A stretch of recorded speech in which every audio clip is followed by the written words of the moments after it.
Boy oh boy, we got ourselves a new episode of Who Remembers, and it's been a hot minute. But I come bearing new gifts of shitty and weird and obscure things from the past, but this year, Santa came a little late to the shitmas. But first things first, because of course it did, let me vent on this. I have been trying and trying and trying again to find and work this emulator to get my own footage, and for literal days it's been giving me the finger. And finally, when I reset the whole thing, install a new kernel into the emulator, and I think I got it, nope, just a big ass middle finger once again. So now I got two of them in my face. So Retrobat came in clutch for the multi-emulator and information and getting all the resources together. I could have been saving the world, and yet I'm sitting in a room trying to operate my PC to replicate a fucking Nokia N-Gage. Motherfuck me. But guess what? It's still giving me a hard time. All I could work was The Sims 3 and SSX, but even then, SSX had zero control, so The Sims it is.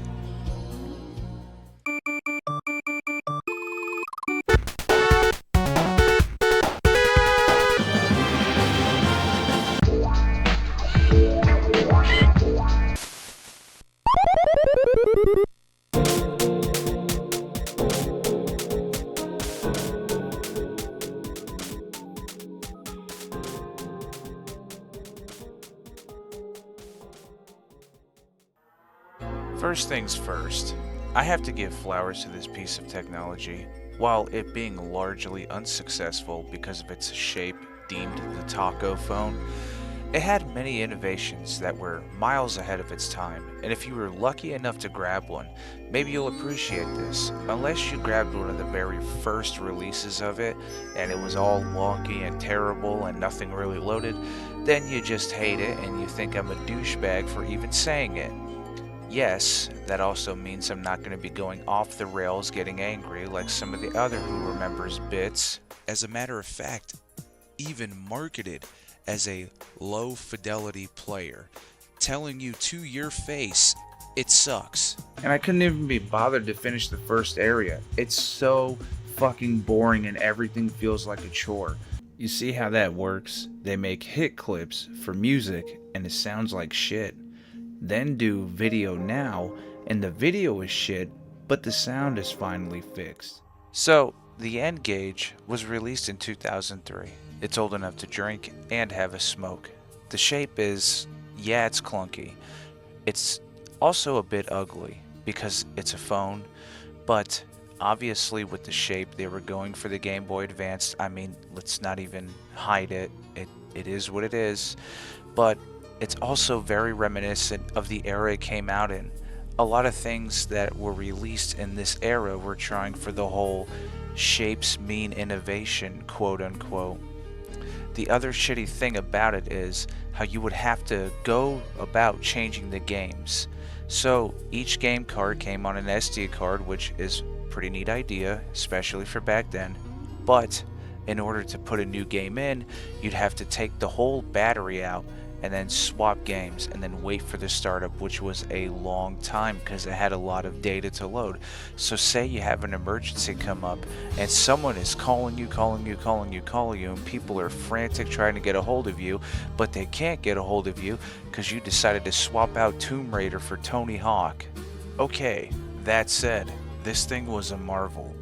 And it had online gaming through its own system called N-Gage Arena, where you could compete with other players like legit multiplayer, check the leaderboards, and even race ghosts, meaning beat other players' best time in a racing title. So this thing was a beast at heart and had serious potential. And look at it now. You have gaming, a search engine, music, and all of that on your phone. This thing was managing that. All of that 22, oh, wait, 23 years ago.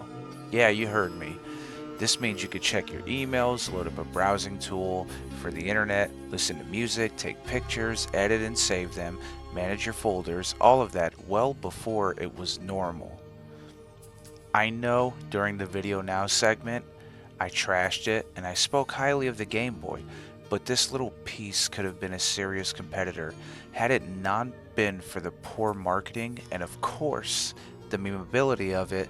I still remember being a kid, maybe 2005 to 2006, seeing the old school memes of this phone just trashing it. I understand the first models, maybe even most of the first sales models, were technological disasters.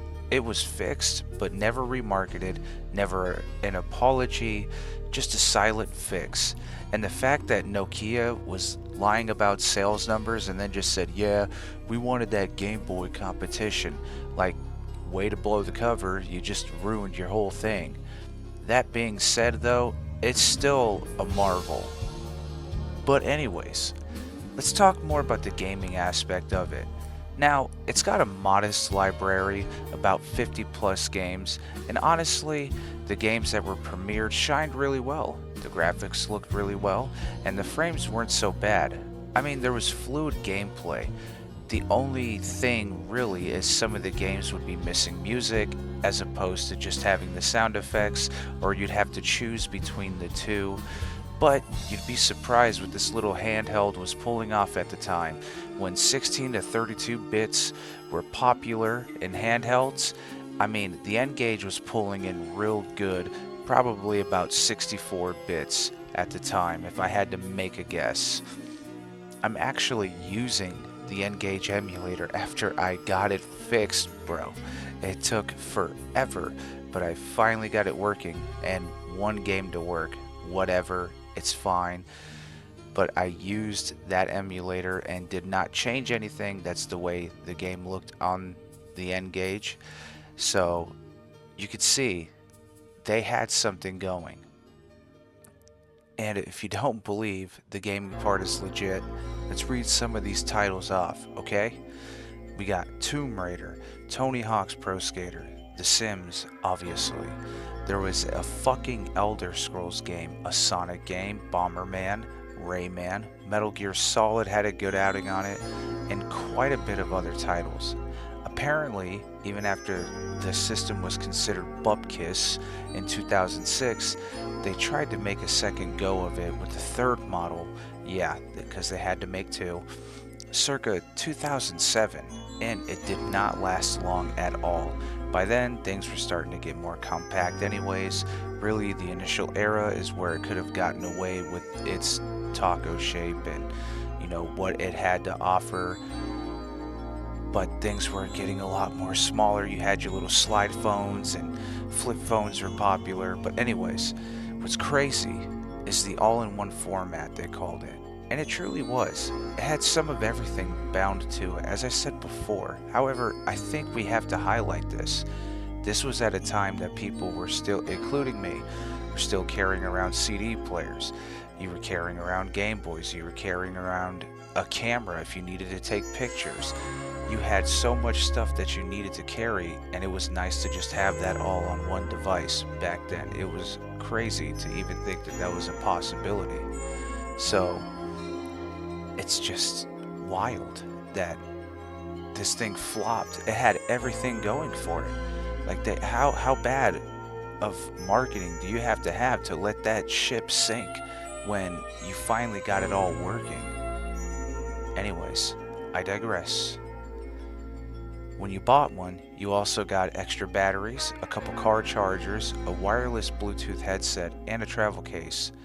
Can you imagine how much all of that would cost right now? All of that extra shit would cost?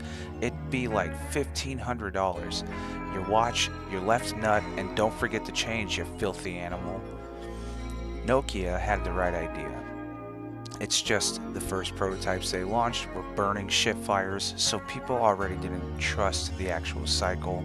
The bad marketing, there was practically none. And I mean, some of these products I look up and have less of a lifespan than this have double the marketing. And the fact that it's shaped like a damn taco, and the fact that they just tried to bite the Game Boy Advanced, it just didn't help. I mean, we're talking Nokia. They made the brick phones that were invincible. You could throw them through 3 concrete walls and they would be fine.